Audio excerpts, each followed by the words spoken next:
श्री स्वामी समर्थ. जय जय स्वामी समर्थ. नमस्कार स्वामी भक्तांनो, तुम्हा सर्वांना आणि तुमच्या परिवाराला नवीन वर्षाच्या हार्दिक हार्दिक शुभेच्छा.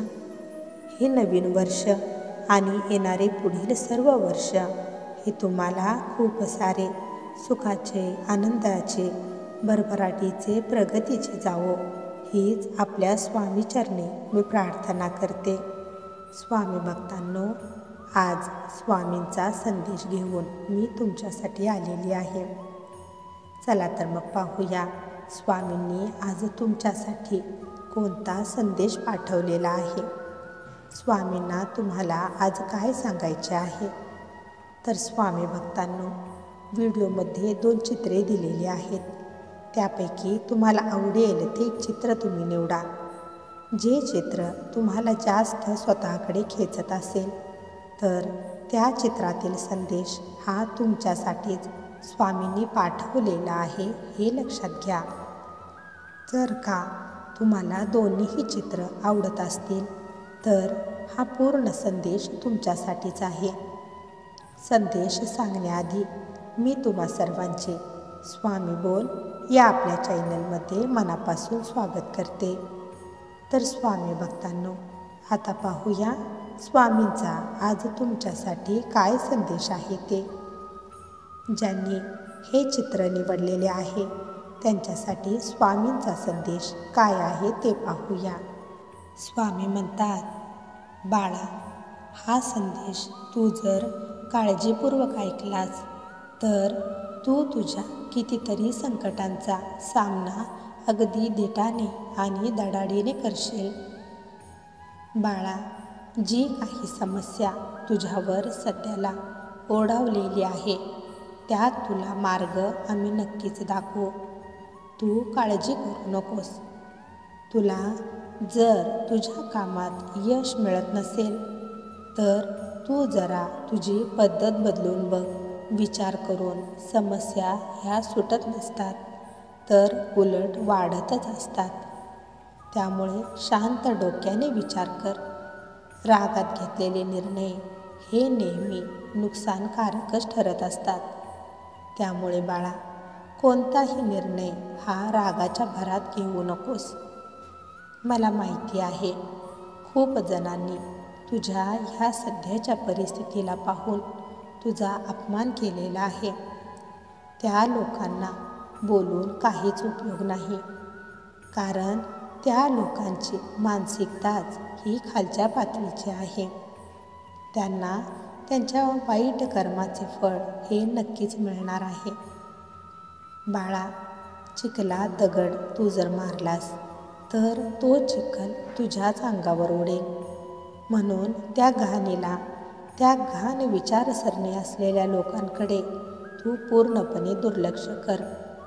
तुला त्यांच्या बोलण्याचा बदला जर घ्यायचा आहे तर मग बाळा, हा बदला त्यांना बोलून, जाब विचारून घेण्याऐवजी तू स्वतःच त्या लोकांपासून वेगळे हो. कारण अशा लोकांना कितीही समजावले, सांगितले तरी ते लोक तसेच वागणार जसे त्यांना पाहिजे आहे. म्हणून बाळा, अशा लोकांना समजावण्यात तुझा मोलाचा वेळ वाया घालवण्यापेक्षा तू त्यांच्यापासून वेगळी हो. त्यांच्याकडे पूर्णपणे दुर्लक्ष कर. तुला तुझ्या जीवनात काय ती एकच गोष्ट महत्त्वाची आहे का? नाही ना? मग कशाला त्या एकाच गोष्टीकडे लक्ष देऊन तू तुझा वर्तमान आणि भविष्य खराब करत असतेस. तुला आयुष्यात खूप मोठे बनायचे आहे. त्यामुळे अशा किरकोळ गोष्टीकडे लक्ष देऊन त्या गोष्टींचा विचार करून स्वतःची तब्येत कशाला बिघडवत असतेस?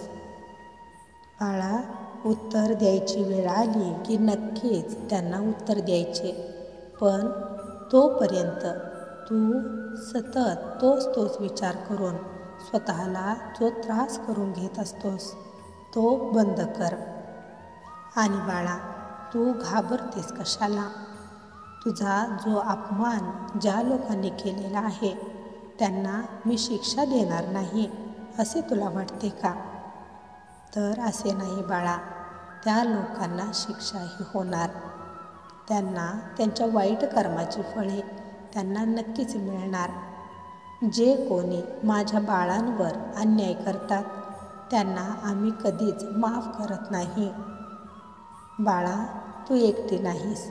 ही तुझी स्वामी माऊली तुझ्या नेहमी सोबतच आहे, हे लक्षात ठेव. बाळा, आज मी तुला ज्या गोष्टी सांगितलेल्या आहेत त्या गोष्टी नीट लक्षात ठेव. आणि तू जर खरंच मला तुझी आई मानत असेल तर स्वामी माऊली लिहायला विसरू नकोस. तुझे कल्याण होईल.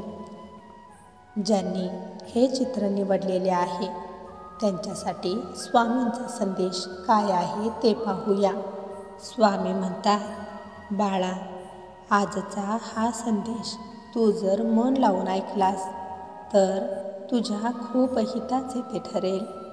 जर हा संदेश तू पूर्ण ऐकलास तर तुला तुझ्या आयुष्यात पुढे तुला काय पाहिजे आहे याचा मार्ग तुला दिसू लागेल. बाळा, तू भगवंताचे नामस्मरण करण्यास खूप टाळाटाळ करत असतोस. तुझ्याकडे वेळ नाही असे अजिबात नाही. तुझ्याकडे वेळ असूनही तू तो तसाच नको त्या कामात वाया घालवत असतोस. आणि नंतर रात्री झोपताना पश्चातापाच्या विचारांनी झोपी जातोस. पण तुला शांत झोपही त्यामुळे लागत नाही. बाळा, तुला माहिती आहे, नामस्मरण केल्याने तुझ्या मनाला शांती मिळते. तुला शांत स्थिर झाल्यासारखे वाटत असते. हे सगळे तुला कळत असूनही तू याकडे दुर्लक्ष करत असतोस. बाळा, तुझ्या चांगल्या विचारांवर वाईट विचारांचा पगडा जास्त होत आहे. तो वाईट विचारांचा पगडा बाजूला काढून फेक. त्या वाईट विचारांनी तुझे फक्त नुकसानच होणार आहे. तुझा अमूल्य वेळ हा तू फक्त वायाच घालवत असतोस. बाळा, नामस्मरण केल्याने तुझ्या मनात जे वाईट विचार येत असतात, भीती दाखवणारे विचार येत असतात, ते थांबतील. बाळा, दुःख दूर करण्याचे सामर्थ्य फक्त नामस्मरणातच आहे. त्यामुळे तू नेहमी भगवंताचे नामस्मरण कर, भगवंताचे चिंतन कर. बाळा, तुझ्या मनातील ज्या काही प्रश्न आहेत, जे तुला त्रास देत आहेत, त्या सर्व प्रश्नांवर तुला उत्तर मिळून जाईल. तुला बदल घडवायचा जर असेल तर तुला रोज नित्यनेमाने भगवंताचे नामस्मरण करणे खूप गरजेचे आहे. मग बघ, तुला याचा फरक लवकरच जाणवेल. बाळा, तुझ्या मनात असणाऱ्या सर्व इच्छा ह्या पूर्ण होतील. त्यासाठी तू नामस्मरण करणे खूप गरजेचे आहे. बाळा, नामस्मरण केल्याने तुम्ही आमच्या अगदी जवळ येत असता. बाळा, मी कधी तुला एकटे सोडलेले नाही आणि कधी एकटे सोडणारही नाही. त्यामुळे तुझ्या मनात जे नको ते विचार येत आहेत, त्या विचारांना तुला जर थांबवायचे असेल तर त्यावर एकच उपाय आहे, तो म्हणजे भगवंताचे नामस्मरण करणे. बाळा, माझ्यावर पूर्ण विश्वास ठेव. जो माझ्यावर विश्वास ठेवतो त्याचा विश्वास हा कधीच वाया जात नाही. बाळा, जोपर्यंत तू पूर्ण विश्वासाने, पूर्ण श्रद्धेने आम्हाला शरण येणार नाहीस, तोपर्यंत तुझ्यावरचे संकट कसे काय आम्ही दूर करणार, तुझे प्रश्न कसे काय सुटणार. बाळा, ज्या वेळेस तुम्ही आम्हाला शरण येत असता, आमच्यावर पूर्ण श्रद्धेने विश्वास ठेवता, तेव्हा तुमच्या भोवती आमच्या कृपेचे वलय तयार होत असते. आणि हे वलय तुमची प्रत्येक संकटातून, अडचणीतून सुटका करण्यासाठी, तुमचे रक्षण करण्यासाठी सक्रिय होत असते. त्यामुळे बाळा, आमच्यावर विश्वास ठेव आणि बाळा, भगवंताचे नामस्मरण करण्यास सुरुवात कर. तुला याचा प्रभाव नक्कीच दिसून येईल. बाळा, आज आम्ही तुला जी महत्त्वाच्या गोष्टी सांगितलेल्या आहेत त्या गोष्टी रोजच्या जीवनात अंमलात आण. आमच्या संदेशाकडे दुर्लक्ष करू नकोस, म्हणजे तुझ्यावर पश्चातापाची वेळ कधीच येणार नाही. बाळा, आज आम्ही तुला ज्या गोष्टी सांगितलेल्या आहेत त्या गोष्टी नीट लक्षात ठेव. आणि तुझा जर आमच्यावर खरंच विश्वास असेल तर श्री स्वामी समर्थ लिहायला विसरू नकोस. तुझे कल्याण होईल. स्वामी भक्तांनो, असेच स्वामींचे संदेश दररोज ऐकण्यासाठी स्वामी बोल या चॅनेलला सबस्क्राईब करायला विसरू नका आणि त्याचबरोबर बेल आयकॉन देखील प्रेस करा. त्यामुळे नवीन व्हिडिओचे नोटिफिकेशन लवकरात लवकर तुमच्यापर्यंत पोहोचेल. चला तर मग भेटूया पुढील व्हिडिओमध्ये आपल्या स्वामींचे संदेश ऐकण्यासाठी. तोपर्यंत श्री स्वामी समर्थ. जय जय स्वामी समर्थ.